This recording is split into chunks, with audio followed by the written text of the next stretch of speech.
देखिए, जीवन में जैसे धीरे धीरे आप आगे बढ़ रहे हो भाई, सबकी उम्र धीरे धीरे 10 से 12, 12 से 14, 14 से 16, 18, 20, 22, 25 हो जाएगी ना। जिम्मेदारियां आएंगी और जिम्मेदारियों के साथ साथ बहुत सारे आपको गुणा भाग भी सीखने पड़ेंगे। गुणा भाग खास करके तब काम आएगा जब आप कहीं बाजार में कोई खरीदारी करने जाते हो। ठीक है, आप एक उदाहरण हम लेते हैं। आप मान लीजिए जाते हैं कि इस समय भैया सभी देवी लोग थोड़ा सा जैसे ज्वेलरी वगैरह खरीदते हैं, सोना चांदी खरीदते हैं ना। हाँ, गहना तो सोने का, चांदी का वगैरह वगैरह। तो हाँ, इन लोगों के लिए ज्यादा इसलिए होता है कि ये लोग ज्यादा पहनते हैं। बाकी जो ये लोग हैं देवता लोग, ये भी लोग, हम लोग भी पहनते हैं, ऐसी बात नहीं है। लेकिन अगर उसका गुणा गणित हमको नहीं आएगा तो कभी कभी क्या होता है कि हमको सोने का सामान कहाँ मिलता है, ज्वेलरी कहाँ मिलती है, ठीक है ना, ज्वेलरी की दुकान पर। हाँ, सोनार की जगह वो दुकान कोई भी खोल सकता है, ज्वेलरी की दुकान तो कोई भी खोल सकता है। तो अच्छा, अगर हमको उसके बारे में बहुत सारी चीजें जो बारीकियां हैं अगर हमको नहीं पता होंगी तो हम कभी कभी मूर्ख भी बन जाते हैं, या कभी कभी होता है कि हम ना चाहते हुए भी घाटे में चले जाते हैं। ठीक है, तो कुछ चीजें हमको जान लेना चाहिए। जैसे ज्वेलरी का जो सोने और चांदी का भाव है ये रोज घटता बढ़ता है, रोज डेली ना। इसको आप कहां से चेक करोगे? इसको आप नेट से भी चेक कर सकते हो। जैसे हाँ, गूगल से आप चेक कर सकते हो। जैसे आज का सोने का भाव आप बोल दीजिए। जैसे यहाँ हम बोल कर भी हमने कहा कि आज सोने का भाव, देखिए आज भारत में 22 कैरेट सोने के दाम भारतीय रुपए में, ये 22 कैरेट का है। क्योंकि जो ज्वेलरी होती है भैया, जो सोने की शुद्धता होती है, क्योंकि ये सोने की बात हो रही है, तो जो सोने की शुद्धता होती है उसको कैरेट में नापा जाता है। और सबसे 100% शुद्ध अगर सोना होता है तो उसको कहते हैं 24 कैरेट। ठीक है, और जिस तरीके से वो कम होता है, उसकी शुद्धता कम होती है, उस तरीके से उसका कैरेट भी घटता जाता है। जैसे ये 22 कैरेट है, ठीक है, 22 कैरेट होगा, 20 कैरेट होगा, 18 कैरेट होगा, 16 कैरेट होगा, 14 कैरेट होगा, इस तरीके से कैरेट भी घटता है। अच्छा, ये अब ये जो कैरेट है इसके हिसाब से जब हम खरीदते हैं तो हमें कैसे दाम कैसे लगाएगा वो जो दुकानदार होगा, जो ज्वेलरी ओनरशिप होगा, जो शॉपकीपर होगा, वो हमारे दाम को कैसे लगाएगा। अच्छा, इसके लिए भी हमें थोड़ा सा गुणा गणित आना चाहिए। गुणा गणित क्या आना चाहिए? खास करके हमको तौल का पैमाना याद होना चाहिए। तौल का पैमाना, ये तौल का पैमाना शुरुआत कहां से होता है? एक हम लोग सीधा लिखते हैं, जरा ध्यान दीजिएगा। ये हम जो लिख रहे हैं, बाहर करके आओ उसे।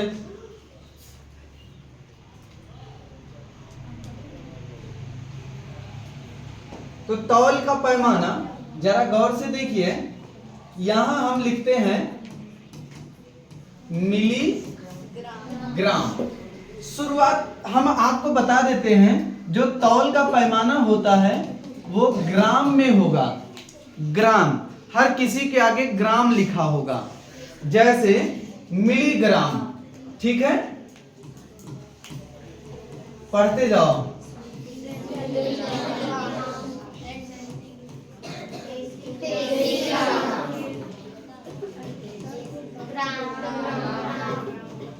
पढ़ते जाओ। ठीक है, अभी देखिए, अगर जब भारी भरकम चीज को तौलना होगा तब इससे आगे भी हम जाते हैं। मिली, सेंटी, डेसी ग्राम किलो यहाँ एक सेकेंड, डेका और इसके आगे पीछे देखिए, जैसे जब हम और आगे हम जाते हैं तो और भी तमाम इकाइयां हैं जिसको हम इस तरीके से लिखते हुए जाते हैं। लेकिन अभी देखिए इसके बीच में कुछ और इकाइयां हैं, इसको हमने इसलिए नहीं लिखा क्योंकि वो हमारे चलन में नहीं है। लेकिन जब हमको तौल की बात आएगी, तौल करने की बात आएगी, तो उस समय हम उनको भी लिखते हैं और पढ़ते हैं, नहीं तो सारा पैमाना हमारा गड़बड़ हो जाता है। जैसे डेसी, ये कभी सुना होगा डेसी ग्राम? नहीं सुना होगा। कहां से आता है? जैसे ग्राम हम जानते हैं, किलोग्राम जानते हैं, या फिर मिलीग्राम जानते हैं, बल्कि हम सेंटीग्राम भी नहीं जानते हैं। इनका कभी वैसे यूज नहीं होता है। डायरेक्टली हम कहां कहां यूज करते हैं? मिलीग्राम यूज करते हैं, मिलीग्राम के बाद ग्राम यूज करते हैं, फिर किलोग्राम यूज करते हैं ना। सेंटीग्राम, डेसीग्राम ये हम यूज ही नहीं करते हैं। लेकिन ये पैमाने में है, पैमाना 10 गुना बढ़ता हुआ जाता है, इसीलिए इसको हमें लिखना ही होता है। खैर, अभी बात जब आ रही थी, क्योंकि सोना जो खरीदा जाता है वो ग्राम में, क्योंकि भाई एक किलो सोना खरीदना आसान बात नहीं है। 1 किलो सोने का भाव बहुत ज्यादा हो जाएगा। अभी गुणा कर लेते हैं। खैर, तो यहाँ हम ग्राम में खरीदते हैं, और ग्राम और इसका जो सीधा संबंध होगा वो किससे होगा? मिलीग्राम से होगा। खैर, इसके लिए हम एक पैमाना लिखते हैं, जरा आप देखिए। मिली सेंटी डेसी ग्राम डेका हेक्टो किलो। ठीक है, ये अगर वजन की बात होगी तो इससे और आगे हम चलेंगे। मिरिया, कुंतल और टन, मीट्रिक टन इसको बोलते हैं, मीट्रिक टन बोलते हैं। अच्छा, जब हम इधर की तरफ जाएंगे, मतलब जैसे दिया होगा ग्राम और उसको हमें मिलीग्राम में बदलना होगा, तो हमें क्या करना होगा? गुणा। और जब हमें जैसे मिली दिया हो, सेंटी दिया हो, और उसके नीचे वाले में बदलना होगा, तो यहां करना होगा हमें भाग। अच्छा, कितने से हमें भाग करना होगा, कितने से गुणा, ये भी ध्यान दीजिए। जैसे मिली से सेंटी में हमें पहुंचना है, तो ये एक खाना आगे आया, तो किससे हमें करना होगा? 10 से। अब सेम वैसे ही जान लीजिए, सेंटी से मिली में जाना होगा तो 10 से। इधर नीचे से ऊपर की तरफ जाएंगे तो 10 से गुणा, और ऊपर से नीचे की तरफ आएंगे 10 से। अब सेम वही चीज है, अगर 2 खाने अगर नीचे आते हैं, जैसे मिली से हमें डेसी पहुंचना है, तो कितने से? 100 से। फिर 10 का 10 गुना अगर करेंगे, 10 दहम्मा 100। तो सेम वही चीज यहां भी है, 100। अगर वही चीज हम ग्राम में चले आते हैं तो कितना हो गया? 1000। 3 खाने आ गए ना, तो ये 10 हो गया, मतलब दहाई, सैकड़ा, 1000 हो जाएगा। ठीक है ना। यहाँ इकाई से नहीं शुरुआत है, यहाँ शुरुआत कितने से है? दहाई से, 10 से। 10 से हमें भाग करना है, 10 से गुणा करना है, 100 से गुणा, 100 से भाग, यहाँ 1000 से, ऐसे ही यहाँ 10,000 से। कहने का मतलब, अगर इसके बीच का अगर होता है, मान लीजिए सेंटीग्राम से ग्राम में हमें जाना है, तो क्या करना होगा? यहाँ कितने खाने हैं? 2। सेंटी से डेसी, डेसी से ग्राम। अगर 2 खाने हैं तो कितने से हमें गुणा भाग करना होगा? 100 से। कितने से? 100 से। सेम वैसे ही मान लीजिए ग्राम से अगर हमें किलो पर आना है, तो कितने? देखिए, यहां से यहां 1 हो गया, यहां से यहां 2 हो गया, और यहां से यहां 3 हो गया। तो कितने से गुणा भाग होगा? 1000 से। ठीक है ना। सेम वही चीज कि यहां से अगर ऊपर जाएंगे तो हम गुणा करेंगे और नीचे जाएंगे तो भाग करेंगे। खैर अभी हम क्या बता रहे थे कि ग्राम और मिलीग्राम का मसला होता है भैया। जब हम खरीदने जाते हैं कोई सामान तो हम 1 ग्राम 2 ग्राम में कहते हैं बस बस बस बस भैया बस, इतना तो बहुत ज्यादा हो गया, ठीक है ना। देखिए जब यहाँ ग्राम और मिलीग्राम का संबंध हम जानते हैं, खास करके जब हम सोने का सामान खरीद रहे हों, सोने का सामान, जब सोने का सामान हम खरीदते हैं तो यहाँ देखिए ग्राम और मिलीग्राम का ही संबंध क्यों हम बता रहे हैं, ध्यान से देखिए। हम डेसीग्राम सेंटीग्राम ये इसको बीच में नहीं ला रहे हैं, हम सीधा कहां पहुंच रहे हैं, मिलीग्राम पर। और ग्राम और मिलीग्राम में संबंध क्या है जरा बताइए भैया। ग्राम और मिलीग्राम जरा बताइए तो। अगर हम कहते हैं 1 ग्राम बराबर कितने मिलीग्राम हो जाएंगे? हाँ अरे ऐसे ऐसे ना बूझो, बूझ एक बार में बताओ। देखिए मिली कहाँ है, यहाँ है, और ग्राम कहाँ है, यहाँ है। तो कितने ऊपर जा रहा है? 1 2 3, कितने ग्राम हो गया? 1000 क्या मिलीग्राम। 1 ग्राम में कितने कितने मिलीग्राम होगा? 1000 मिलीग्राम होगा, ठीक है ना। अब ऐसे मान लीजिए जैसे हम सोना खरीदने जाते हैं तो 1 ग्राम हमने सोना खरीदा कितने में? 7000 रुपए में।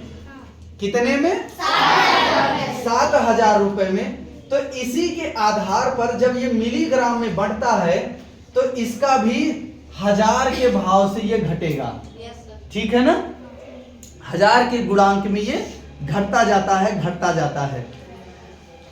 जैसे अब ये भाव क्योंकि रोज का रोज घटता है और रोज का रोज बढ़ता है, इसीलिए ये 7000 भी हो सकता है, 8000 भी हो सकता है, या जो भी आप समझ भाई।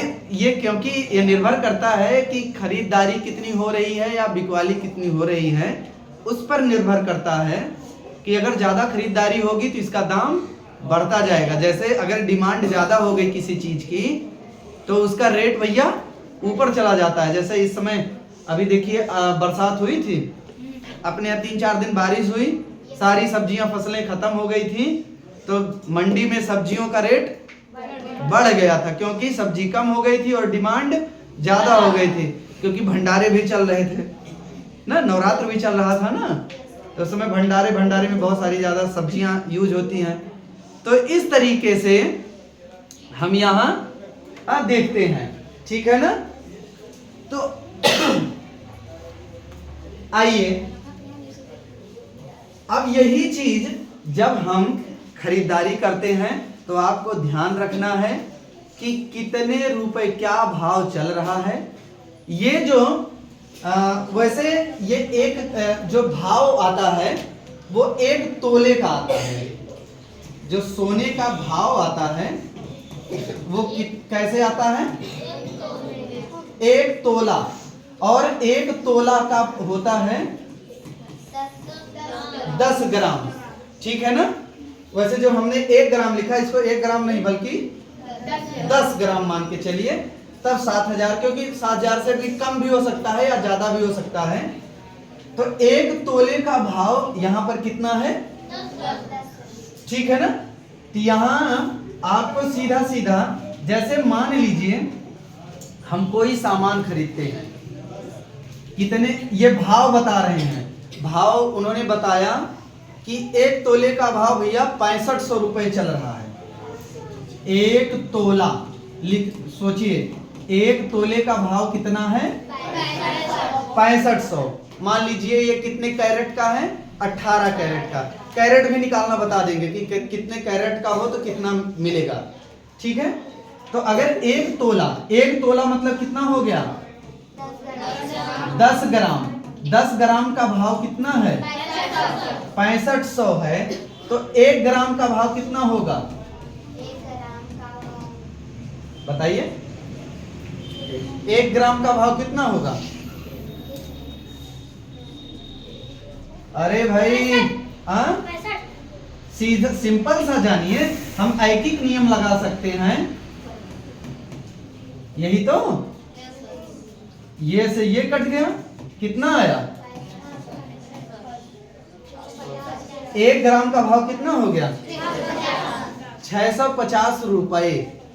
ठीक है, 1 ग्राम का। ठीक है, इसी तरीके से ये आपका ये 10 ग्राम का अगर ये भाव है तो 1 ग्राम का ऐसे निकालेंगे, फिर आगे जितना भी होगा आपका।